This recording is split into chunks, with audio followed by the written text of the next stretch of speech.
the southwest, we have many businesses and heavy industry that rely on power. These include Bega in Koroit, Bega Cheese, Saputo in Ellinsford, Midfield Meats in Warrnambool, Sun Pharma in Port Fairy, Provoco in Dennington, and of course the Port of Portland, Keppel Prince and Portland Aluminium in the great town of Portland. Portland Aluminium alone uses 10% of Victoria's electricity demand, demonstrating the importance of southwest Victoria to this bill, and the key reason we need to have a say. Not only is Portland Aluminium a heavy electricity user, it's also an important player in providing backup electricity that many might be surprised to hear for the Victorian energy network at times of high demand. It actually pretty much acts as a battery. Now, how does this occur? Well, one way is through the voltage regulation services. This is where AEMO, or the Australian Energy Market Operator, ensures that there's not an overload of power in a particular area. So if you have ever seen a short circuit at home, you know that the last thing you want in Victoria is the electricity grid itself to short circuit from unstable voltages, ensuring that people in Nelson, Nullawarre, Noorat, Nelson, Naranda or Narrawong, there's not two Nelsons, I wrote that twice, turn on the lights and know they'll have a power supply when they turn them on. Portland Aluminium's participation in reliability and reserve trader services also offers the Victorian community a significant backup electricity supply that can be turned to when the rest of Victoria is short of electricity. Without Portland Aluminium, on a hot day when the power grid is under severe pressure, when everyone turns on their air conditioners, the power that will be in charge of the electricity network can turn off users' power. So with Portland Aluminium taking on that responsibility through load shedding, less Victorians have their power turned off.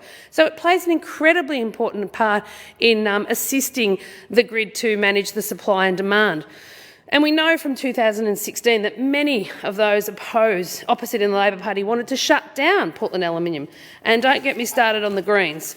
But let me remind you all that I will make this very clear every time you use aluminium, and it can be from anything from a can of Coke to parts within your car and computer, your iPhone, which most of us won't be without for too long, or the bike you take a ride on the weekend.